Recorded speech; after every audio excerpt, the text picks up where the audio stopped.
want to move into the closing part of our program, which is our guest speaker, Stephen Sheldon. He's going to come up and have a talk with Rabbi Strauss. So while they're coming up, let me tell you a little bit about Stephen.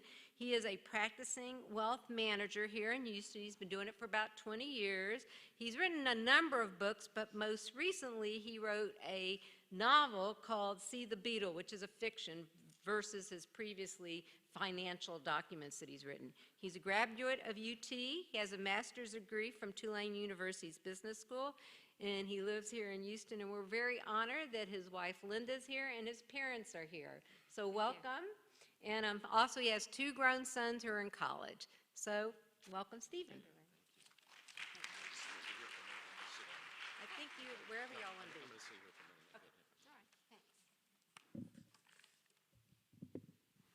Good morning. A rabbi and a financial advisor walk into a bar. Actually, it was a Mexican restaurant.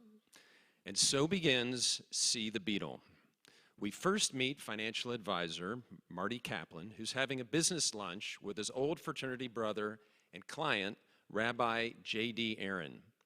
While Marty pleads with Rabbi J.D. to rein in his personal spending, J.D.'s only interested in downing tasty margaritas, planning a huge community fundraiser, using his own money, and tracking down the beautiful mystery woman he spotted from the Bima at last Friday night services.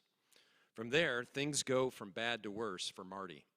He's hit with a barrage of unexpected challenges just when he's trying to prove he's worthy of leading the money management firm founded by his father. A plunging stock market, distressing requests from Rabbi J.D. and other clients, marital strife, a defiant son, and a surprise inspection by the SEC all push Marty to his emotional limits. Does he have what it takes to successfully steer the ship, or will he self-destruct and sink the family business, taking everyone down with him? As for Rabbi J.D., will his rather unorthodox search methods lead him to his beautiful soulmate? And can he impress the synagogue's leadership and congregation he has what it takes to be their future senior rabbi without destroying his personal balance sheet in the process?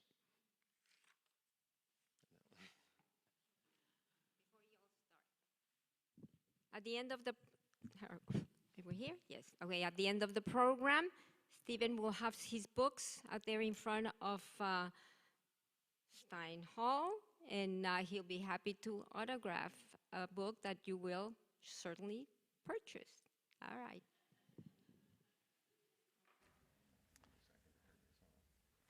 So, Stephen, I know what happens to Rabbi J.D. I read the book, and I'm not going to spoil. We'll come back to the rabbi in just a moment. But first, I want to tell everyone a little bit more about you. Stephen, you're a Houstonian. You grew up in Memorial. You graduated UT, and you got your master's degree in business from Tulane University.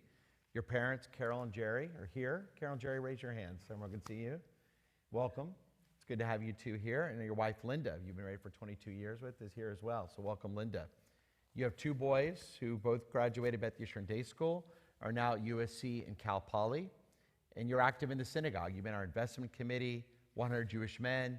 You led Shabbat Jam, our young family service, many years ago, where you wrote a lot of great parodies, including my favorite, 50 Ways to Do a Mitzvah.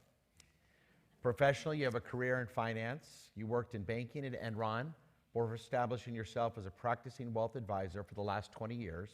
You're a chartered financial analyst, most recent past president of that professional society, and a certified financial planner.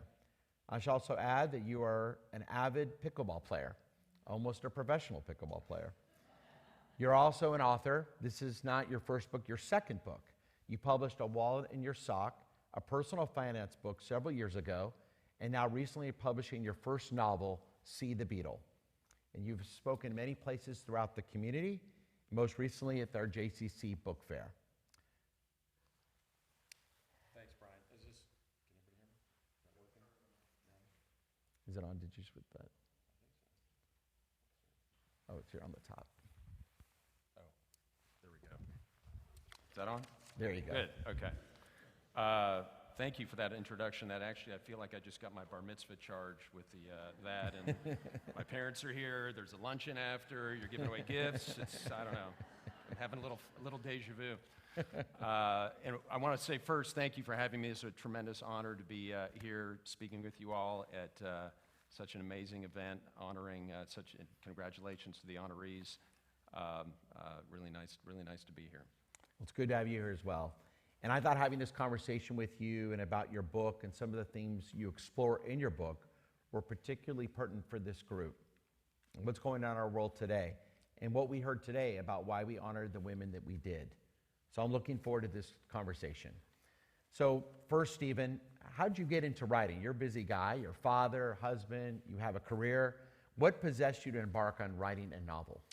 So as you've all heard, I've had a very long career in finance, but I've always, throughout my life, I've always enjoyed having a creative outlet.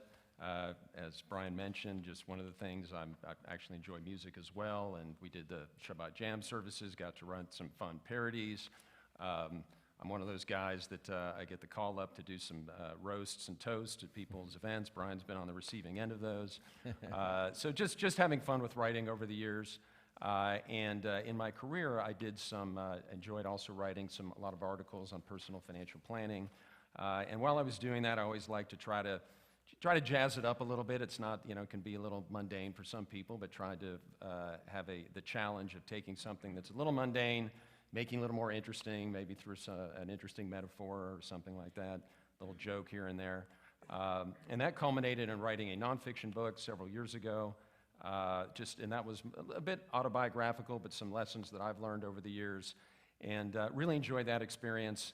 And the thing about writing nonfiction is you're just tethered to reality, and that got my creative juices going, and thought, not unlike a lot of people who say, I want to write a novel in my lifetime, so I'm going to embark on this. I'm not much into the physical challenges of trying to run a marathon or a triathlon or something like that. This was my, climbing a mountain and seeing if I could actually get together some thoughts and write a full-length novel, and that's what got me going on it.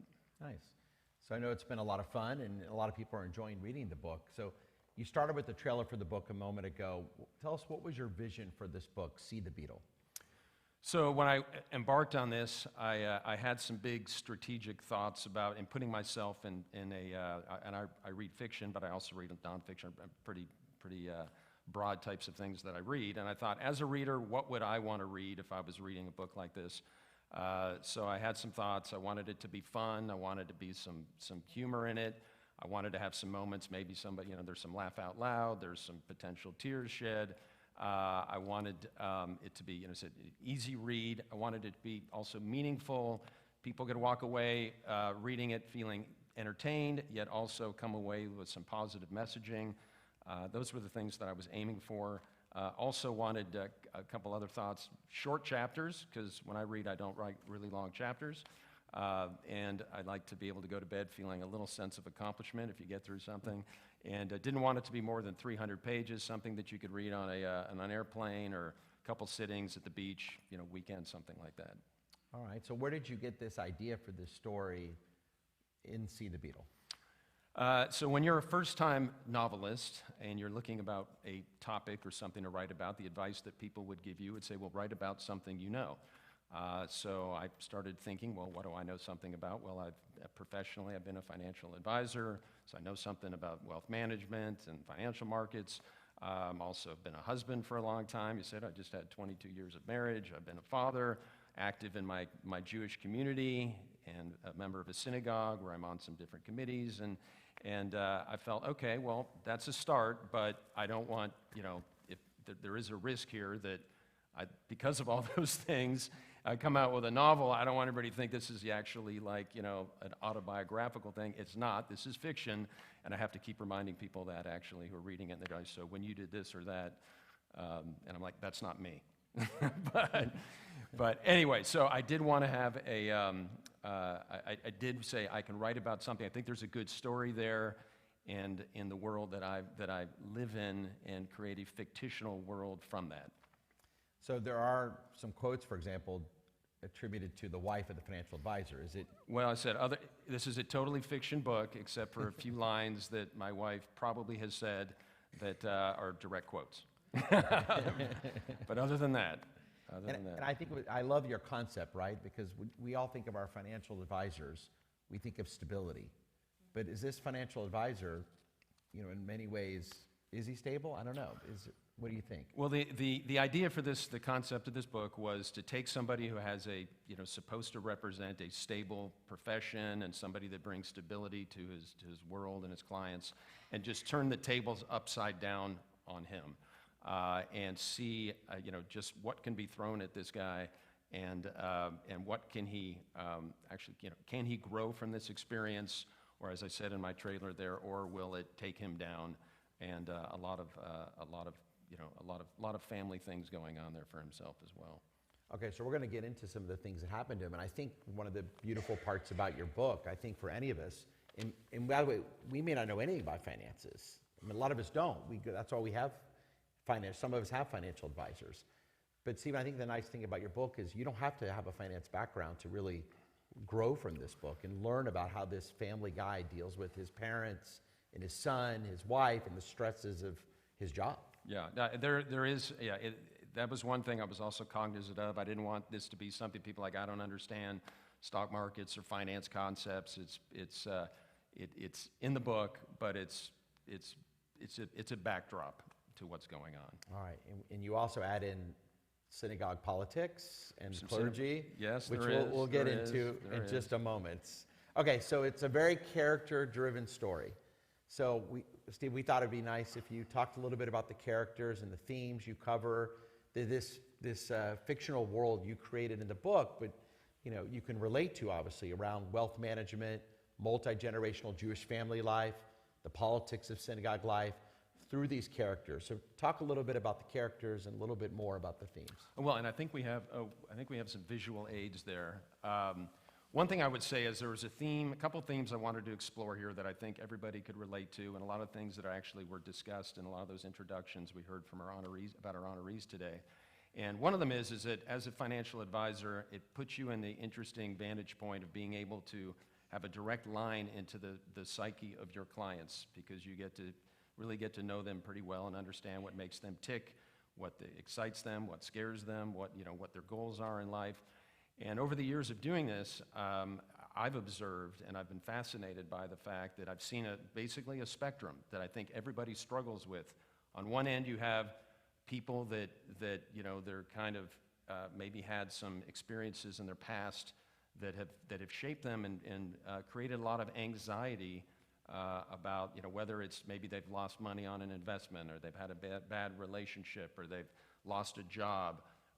Just a variety of things that could have happened to them in their life that have created put them in a position where they're having a hard time moving forward, and they're really anchored by their past and they're captive to it. On the other end of the spectrum, there are people who are really focused on the future, about whether it be, hey, I need to do everything I can today. All I'm thinking about is my retirement in 5, 10, 20 years from now, so I need to save every penny. Or I don't want to do this because I'm just focused about doing that in the future. And they're not able to really focus on being present today and enjoying the moment because they're so concerned about the future. And then you have people who are maybe in the middle of that, who are very much about enjoying the present and are just maybe too much. They're just totally living in the moment and enjoying everything about life, but they're not learning from their past, and they're not focused on their future. So the characters in this book... I was going to say, that sounds like a great sermon. Yeah. Maybe that's something... In fact, there is a sermon in the book, which maybe you'll let me use one year. There is. So... okay, so you have these themes, and so these talk about the themes, and some of the characters. different characters actually pull that out and exemplify some of those different people. So maybe we could just, we were going to show just some... These aren't, of course, not, again, actual people, but just help to give a little bit of visual of some of these characters that we draw some of these themes out. The story is told, it's told actually in the first person in some chapters, and that would be Marty Kaplan, who is a 40-something financial advisor, and I don't know who these people are, but I just want to give them credit for allowing us to use their pictures today. The price was right. Google Images. Google Images, it's really great.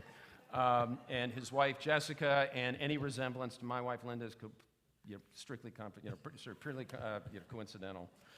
We just found that. So Marty is, as we said, he is a financial advisor in his 40-something. He's very focused on growing the business, the family money management firm founded by his father.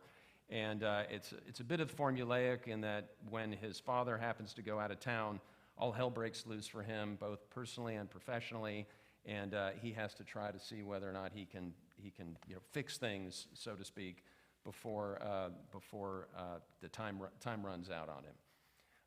And he has, not unlike a lot of people, he has a lot of things going on, not just at work, but at home. And he's struggling with a lot. He's got a lot on his plate. So he grows up learning from his father, but then his parents cause him a lot of stress. So let's talk about his parents. Right. So his parents, that would be Leon and Sylvia. So his parents, his dad is a venerable guy in his 70s, and he's very well known in the community as just being a very solid guy.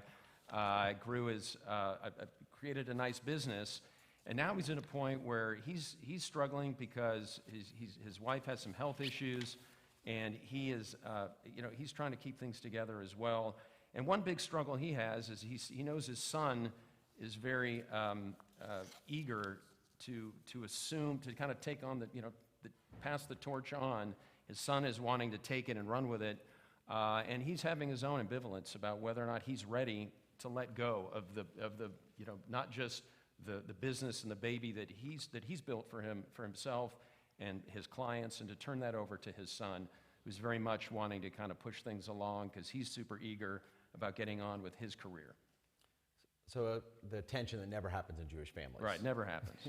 Never happens. Nobody can relate to that. No one can relate to that. Okay, so one of the things I also love about your book is not only you have the main characters and the parents, but you also have the characters are his clients. Characters, not his real clients. Not in his real real life. clients. Not his real clients in Okay. real life. So let's talk about one of my favorite characters, Mrs. Benoit. Mrs. Benoit. So, Mrs. Benoit, so this is a lady who is actually, she's a widow, and she had a very great marriage for 50 years or so. And she has adequate resources to last her throughout the rest of her life. At least that's what the advisor thinks, but she's very concerned.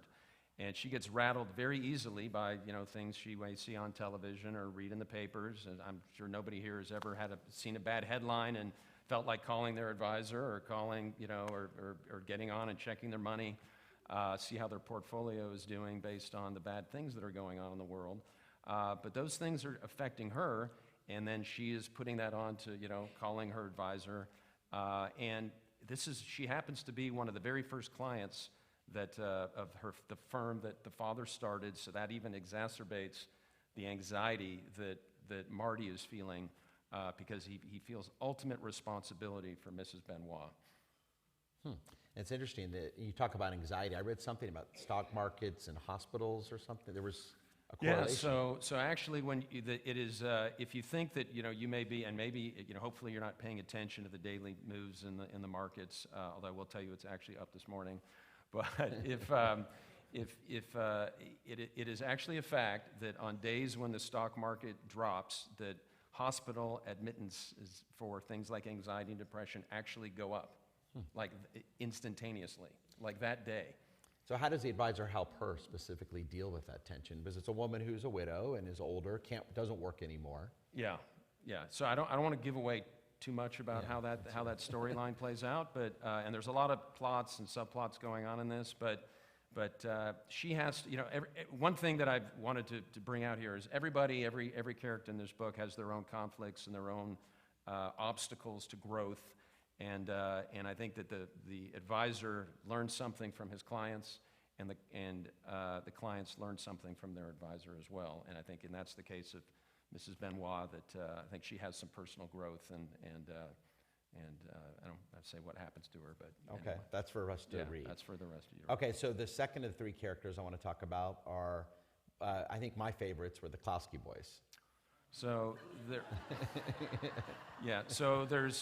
the Klowski boys. These are the Winklevosses. So some of you may recognize, who became infamous or famous through the movie The Social Network, and they were the ones that Mark Zuckerberg founder of Facebook, had the litigation with about whose idea it actually was. They all went to Harvard together.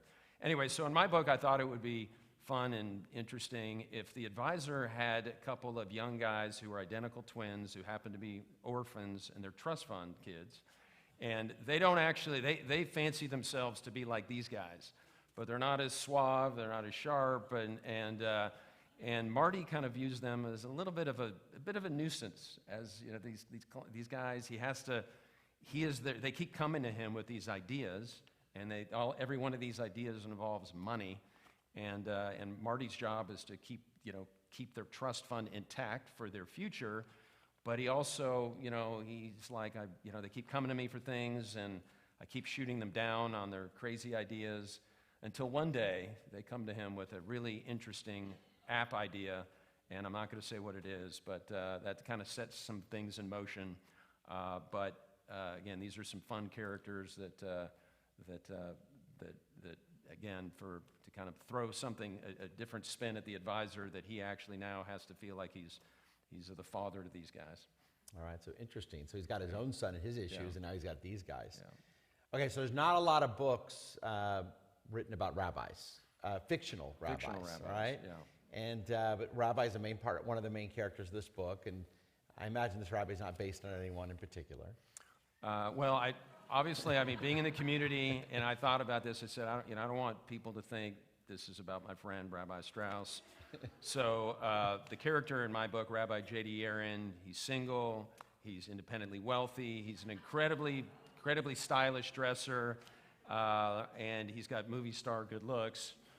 So, no offense. Yeah. But, well, I'm married, so there shouldn't be any confusion, so it's okay. See? So right there. All right, so definitely not me or, maybe another rabbi somewhere else, but so how'd you come up with the idea of why a rabbi? So getting back to that part about, balance and lives and how people live, and I wanted a character that exemplified that totally living in the moment and just can go off in one direction spontaneously, not thinking too much about it. And actually when in December 2016, my family went on that family trip to Israel, and that you led.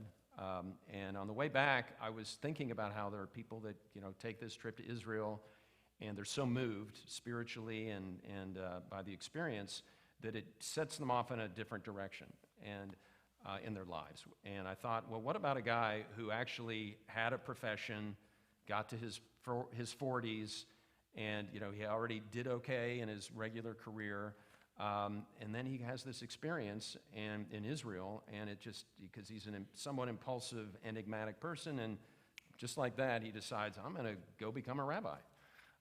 And that was where I decided to come up with this Rabbi J.D.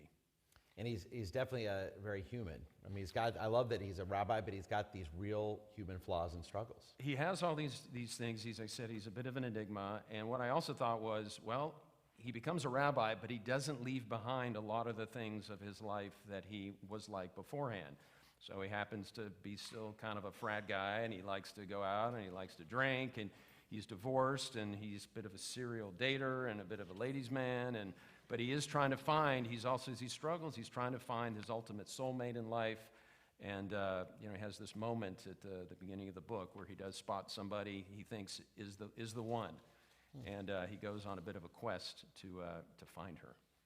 And he was independently wealthy before rabbinical school. Yes, he was. So he didn't need Torah fund. He didn't need Torah fund. He contributed to Torah fund. He didn't need Torah fund. Yeah, but he would have been a big contributor told to the Vicky Torah Barber fund. about him. He would have loved the Torah fund. Okay, good. Yeah. All right, well, that's good to know. Okay, so one also nice thing about your book is there's a lot of themes of balance and perspective. We find it throughout the book, which is more important than ever. So, Steve, without providing some investment advice, can you tell us if the market is going to go up or it's going to go down? Somehow I thought that might come up. Yeah. So the market is going to go up, and it's going to go down, and it's going to go up. Yeah, really, I can't give any specific advice, but I would say that this book have a lot of themes about perspective and about balance. And things that I've learned are that, and I try to put out in this book, there are things that we can control and that we can't control. over time, investments, things in like stocks and bonds are going to be volatile this year. Bonds are a lot more volatile than anybody thought they could be.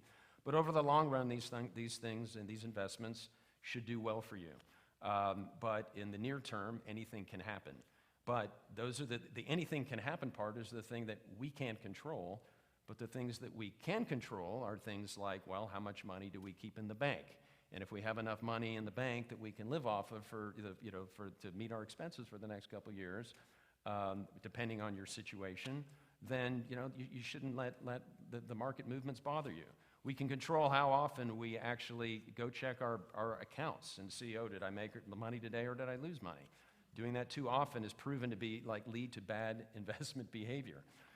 We can control how we're positioned, how we invest our money. We also, and then on perspective, well, things like this year has been a pretty awful year from an investment perspective. The last several years have actually been really good. So if you look at things and go, well, I've lost money the last 6 months, or it's been really bad, you can go, well, what about the last 3 years, or what about the last 5 to 10 years? And you look at in that perspective. And you could also say, it's been a terrible environment, I've lost money, but then again, maybe it's a great environment to invest some money because things are cheaper. So again, we have the power to, try to control how we think and view things that are hitting us.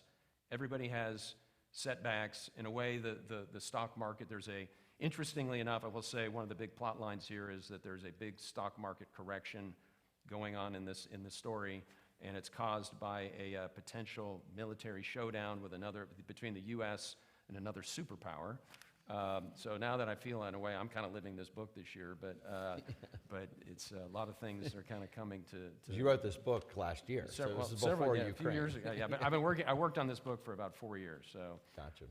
But anyway, the takeaway there is that yes, we can control a lot of things, and there's things we can't, and that applies to, the investment world and the rest of our lives. And how you and I have spoken, I think this book, you feel it's made you a better person. It's helped you try to become a better father, investment advisor, husband, and so forth. Did it help you become more present? Wait, sorry, what? What was that? No, actually for me, writing was therapeutic, and also, these are things that, I know other people struggle with. I also struggle with a lot of these themes in there, and trying to be more present, enjoying the moment, and not being so distracted and worried about, where things are going or where they've been. And again, I try to help my clients with that, and I try to also work on myself and my family. Good, and that's one of the nice things about your book. So I know a lot of people have enjoyed it, and there's a lot of things that we don't have conclusion on everything, the characters and so forth. So are you working on a sequel? I've started working on a sequel, yeah. I myself want to know what happens to these people. You become kind of vested in these characters, and it's, fun. But it's a lot of fun doing it, And I understand this book's going to be available right outside of Stein Hall. Yeah, if anybody's interested, happy to get a book and sign it for you. And proceeds will be going to USC and Cal Poly. Yes. All right. Well, let's first give a big round of applause to Stephen Sheldon. And do we have time for Q&A, like a minute or so, or what do you think? If there's any questions, happy to answer them. Hey. The title? So, See the Beetle is actually, it's a metaphor that there's a couple of passages in the book that just have to do with an experience that Marty, the advisor, is kind of in moments of him kind of trying to be more present. So it's become kind of a bit of a metaphor for being able to kind of, tune out the noise and tune out the distractions and really kind of see what's important in your life. That's where that came from. Anybody else? Well, it's always hard to do right before lunch. Great to be with you today, really. A lot of fun. Yeah.